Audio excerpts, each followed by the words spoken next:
Student, তোমরা যারা ক্যালকাটা ইউনিভার্সিটির আন্ডারে 4th সেমিস্টারের ছাত্রছাত্রী আছো, এখন তোমাদের হিস্ট্রি জেনারেল অর্থাৎ ইতিহাসের পাস কোর্সের ক্লাস আছে।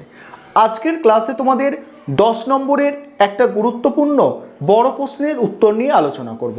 প্রশ্নটা হচ্ছে 1857 খ্রিস্টাব্দের মহাবিদ্রোহের গুরুত্বপূর্ণ কারণগুলি আলোচনা করো।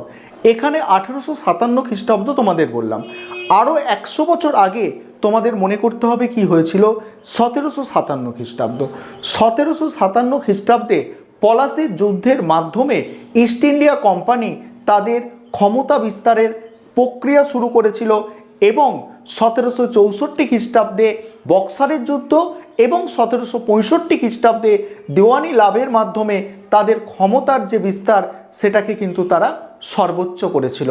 পরবর্তী 100 বছর চূড়ান্ত শোষণ অত্যাচার চালাতে থাকে। পরবর্তীকালে মানুষ ক্ষিপ্ত হয়ে ইংরেজদের বিরুদ্ধে সবথেকে বড় প্রতিবাদী আন্দোলন প্রথম যেটা ছিল 1857 খ্রিস্টাব্দের মহাবিদ্রোহ। এই 1857 খ্রিস্টাব্দের মহাবিদ্রোহের বিভিন্ন গুরুত্বপূর্ণ কারণগুলো আমি নোটসে আলোচনা করেছি। এখানে যেমন তোমাদের রাজনৈতিক কারণের কথা বলা হয়েছে, অর্থনৈতিক কারণের কথা বলা হয়েছে, সামাজিক কারণের কথা বলা হয়েছে, ধর্মীয় কারণ, সামরিক কারণ এবং প্রত্যক্ষ কারণ, এই কারণগুলো নিয়ে আলোচনা করা হয়েছে। তোমরা প্রশ্নের উত্তরটা দেখে নাও। আরেকটা বিষয় তোমাদের বলার আছে, তোমাদের জন্য অনলাইন কোচিং ক্লাস চলছে। তোমরা যারা অ্যাডমিশন নিতে ইচ্ছুক আছো, বোর্ডে যে নম্বরটা দেখতে পাচ্ছ এই নম্বরে যোগাযোগ করে তোমরা অ্যাডমিশন নিতে পারো। আমাদের সপ্তাহে 2 দিন করে ক্লাস হয়ে থাকে। চলো তোমরা এবারে প্রশ্নের উত্তরটা দেখে নাও। এবারে তোমরা প্রশ্নের উত্তরটা দেখে নাও। প্রশ্নটা ছিল 1857 সালে মহাবিদ্রোহের কারণগুলি আলোচনা করো, অর্থাৎ মহাবিদ্রোহের যে গুরুত্বপূর্ণ কারণ সেগুলো আলোচনা করতে বলা হয়েছে। প্রথমে তোমাদের একটি ইন্ট্রোডাকশান অর্থাৎ ভূমিকা লিখতে হবে। সেখানে কি লিখবে? 1857 খ্রিস্টাব্দে মহাবিদ্রোহ ছিল ব্রিটিশ সরকারের বিরুদ্ধে। ব্রিটিশ সরকারের বিরুদ্ধে ভারতীয়দের প্রথম স্বাধীনতা সংগ্রাম।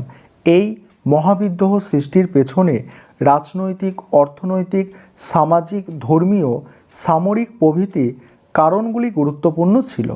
এবার হচ্ছে রাজনৈতিক কারণ। 1857 খ্রিস্টাব্দের মহাবিদ্রোহের পেছনে রাজনৈতিক কারণ ছিল অন্যতম। লর্ড ওয়েলেসলি তার অধীনতামূলক মিত্রতা নীতির মাধ্যমে অধিকাংশ দেশীয় রাজ্যকে কোম্পানির প্রত্যক্ষ বা পরোক্ষ অধীনতার মধ্যে নিয়ে আসেন। এরপর লর্ড ডালহৌসির সত্যবিলোপ নীতি প্রয়োগের ফলে সাতারা, সম্বলপুর, ঝাঁসি প্রভৃতি রাজ্যগুলি ব্রিটিশ সাম্রাজ্যভুক্ত হয়ে যায়।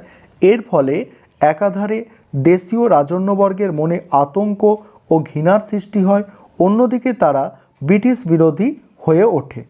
তারপরে দেখো অর্থনৈতিক কারণ। সেখানে কি বলা হচ্ছে? মহাবিদ্রোহ সৃষ্টির জন্য অর্থনৈতিক কারণ ছিল বিশেষ উল্লেখযোগ্য।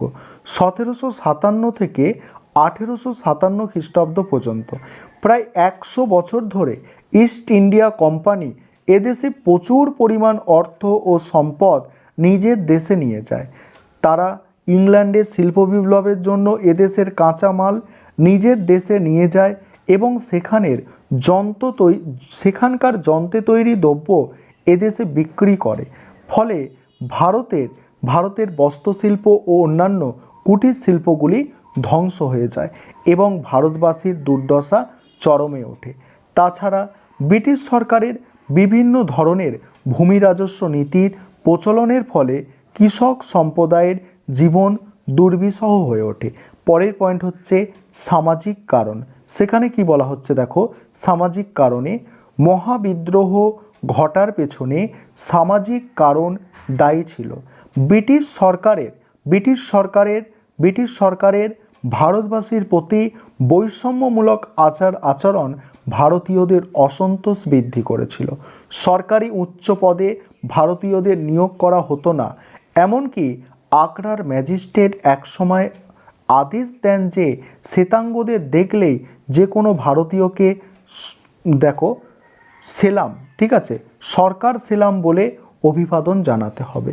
যে কোনো ভারতীয় যদি শ্বেতাঙ্গদের দেখে তখন ভারতীয়কে সরকার সেলাম এইভাবে অভিবাদন জানাতে হবে। এই বিষয়গুলি ইংরেজদের প্রতি ভারতীয়দের বিরূপ মনোভাব তৈরি করেছিল। তারপরে হচ্ছে দেখো ধর্মীয় কারণ। ভারতীয়রা খ্রিস্টান মিশনারিদের কার্যকলাপকে সন্দেহের চোখে দেখে। তাদের গির্জা তৈরি, খ্রিস্টান ধর্ম প্রচার, হিন্দু দেবদেবী সম্পর্কে সমালোচনামূলক বক্তব্য ধর্মপ্রাণ ভারতীয়দের মনে ক্ষোভ সৃষ্টি করে। এর পাশাপাশি ইংরেজি শিক্ষার প্রসার, স্ত্রী শিক্ষার বিস্তার, সতীদাহ প্রথা নিবারণ, খ্রিস্টান ধর্ম গ্রহণ করলে বিভিন্ন প্রকার সরকারি সুবিধা প্রদান প্রভৃতি বিষয়গুলি রক্ষণশীল ভারতীয়দের মধ্যে ইংরেজদের উদ্দেশ্য সম্পর্কে সন্দেহের সৃষ্টি করে। তারপর দেখো সামরিক কারণ। ইংরেজ সরকারের প্রতি ভারতীয় সিপাহীদের অসন্তোষ এই বিদ্রোহের অন্যতম কারণ। ইংরেজ সেনাদের তুলনায় ভারতীয় সিপাহীরা অনেক কম বেতন পেত। যোগ্যতার দিক থেকে ভারতীয় সিপাহীরা সমকক্ষ হলেও ইংরেজ সৈন্যরা বহু অতিরিক্ত সুযোগ সুবিধা পেত। এছাড়া ইংরেজ সৈন্যরা ভারতীয় সিপাহীদের প্রতি অপমানজনক আচরণ করত। এর বিরুদ্ধে প্রতিবাদ জানিয়েও কোনো ফল হয়নি।